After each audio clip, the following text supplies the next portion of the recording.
Hello guys, welcome to my channel. మీకు కనుక video నచ్చినట్లయితే ఒక చిన్న లైక్, కామెంట్ అండ్ సబ్స్క్రైబ్ చేయండి ప్లీజ్. ఈరోజు నేను చేసిన రెసిపీ ఏంటంటే టమాటా చారు అండి. ఇది కొత్త రెసిపీ ఏం కాదు, అందరికి తెలిసిన రెసిపీని, కానీ నేను ఎలా చేస్తున్నాను నా స్టైల్లో చూపిస్తున్నాను. యాక్చువల్గా నేనైతే టమాటాలు ఫ్రెష్గా మొత్తం మంచిగా కడిగేసుకొని ఒక బౌల్ వేసుకొని అట్లా కొంచెం సాల్ట్ వేసుకొని వాటిని ఫస్ట్ ఉడికిస్తున్నా అండి. అది కూడా ఇది చిన్న టమాటాలు అంటే చిన్న రామలకాయలు అంటారు మా సైడ్ ఊర్లో. అయితే మామూలుగా మనం పెద్ద టమాటాలతో చేసుకున్నాం అనుకోండి అంత పుల్ల రాదు మనకి చారు అనేది. మన చింతపండు యాడ్ చేసుకోవాల్సి వస్తుంది. కానీ రామలకాయలతో వేసుకున్నాం అనుకోండి మనకి చింతపండు యాడ్ చేసిన అవసరం అసలుకే ఉండదు. అసలు చాలా పుల్లగా ఉంటాయి కాబట్టి మనం దీన్ని కర్రీలాగా అనుకున్నాం అనుకోండి కర్రీ మాత్రం చాలా పుల్లగా ఉంటుంది. చారుకి మాత్రం పర్ఫెక్ట్ సరిపోతుందండి రామలకాయలు అయితే.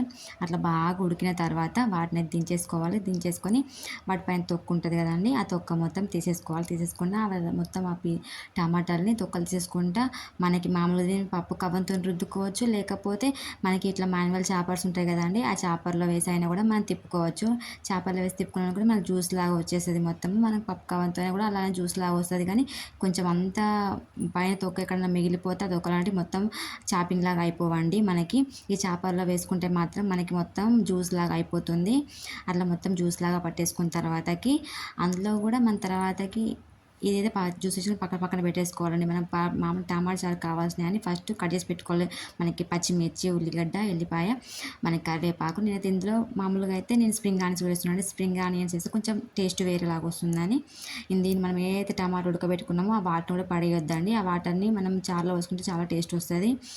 నేనైతే ఫస్ట్ ఒక స్టవ్ మీద అయితే బౌల్ పెట్టేసుకున్న. అందులో అయితే మనకి కర్రీకి ఎంత సరిపోతుందో అంత ఆయిల్ అయితే పోసేసినాను. పోసిన తర్వాతకి పోపు గింజలు వేసినాను, జీలకర్ర ఆవాలు వేసేసుకొని తర్వాతకైతే మనం కట్ చేసి పెట్టుకున్న పచ్చిమిర్చి, ఉల్లిగడ్డ, ఎల్లిపాయ, స్ప్రింగ్ ఆనియన్స్ అన్నీ వేసేసుకున్నాను. వేసేసుకొని కరివేపాకు కూడా వేసేసుకొని మంచిగా అవి మొత్తం మనకి బ్రౌన్ కలర్ వచ్చేలాగా వేపుకోవాలండి. మనకి మొత్తం మగ్గిపోవాలి అందులోకి రుచికి సరిపడా సాల్ట్ కూడా వేసేసుకొని అది మొత్తం మగ్గిపోయినాక మొత్తం మగ్గనివ్వాలి. మగ్గిపోయిన తర్వాతకి అందులోనే కొంచెం పసుపు వేసేసుకొని మనకి టమాటాలు ఉన్నాయి కదండి, టమాటా చారు కోసం ఇంతకుముందు ప్రిపేర్ చేసుకున్నాం కదా, అది కూడా మనకి ఫస్ట్ వడగట్టుకోవాలండి. నేనైతే వడగట్టుకోవడానికి అయితే నేను మామూలుగా మనకి చాయ్ వడకునే జాలి ఉంటుంది కదండి, ఆ జాలితోనైతే తీద్దాం అనుకున్నాను.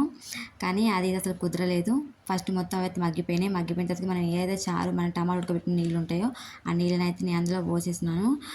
పోసిన తర్వాతకి నేను అట్లా జాలితో వడగడదాం అనుకుంటే అసలు రావట్లేదు. అందులోకి వెళ్ళి మొత్తం ఆ వాటర్ లాగా వస్తుంది కానీ అసలు వెళ్ళి ఏం రావట్లేదని ఏం చేయాలి అర్థం కాలేదు. కాకపోతే తర్వాతకి మళ్ళీ అందులోకి వెళ్ళి కొంచెం తొక్కలాగా తీసేసిన తర్వాత మీద తొక్క మొత్తం తీసేసుకుంటా ఇట్లా రావట్లేదు మంచిది సరిగా లేదని పని ఆ తొక్కలాగా మొత్తం తీసేసిన. అందులోకి తీసేసి అది కొంచెం మనం ఏది చారు పోసినామో అది లైట్గా ఉడికినట్టు అయినాక ఇది కూడా అందులో వేసి మంచిగా ఉడకనివ్వాలండి. మనకి ఇందులో కూడా 2 గ్లాసుల వాటర్ పోసుకున్నామంటే మనకి చారులాగా బాగుంటుందండి. ఇంకొక 2 గ్లాసులు ఇప్పుడు చిక్కగా వస్తుంది మనకి. ఇందులో మనకి ఇడ్లీకైనా మామూలుగా కర్రీలకైనా ఈ చారు మాత్రం పర్ఫెక్ట్ ఉంటుందండి. అసలు కర్రీ కూడా కర్రీలో వేసుకున్న మనకి కర్రీలాగా అంటే అన్నంలోకైనా మనకి ఇడ్లీలోకైనా ఎందులోకైనా ఈ టమాటా చారు పర్ఫెక్ట్గా ఉంటుందండి. టేస్ట్ మాత్రం అదిరిపోతుంది. మనకి దీనికి సాంబార్ కూడా నేను యాడ్ చేసినాను. లాస్ట్కి కొత్తిమీర యాడ్ చేసినాను. తర్వాత మనకి సాంబార్ కూడా ఉంటుంది కానీ సాంబార్ కూడా వేసినాను. టేస్ట్ మాత్రం అదిరిపోయింది. మీరు కూడా ట్రై చేయండి.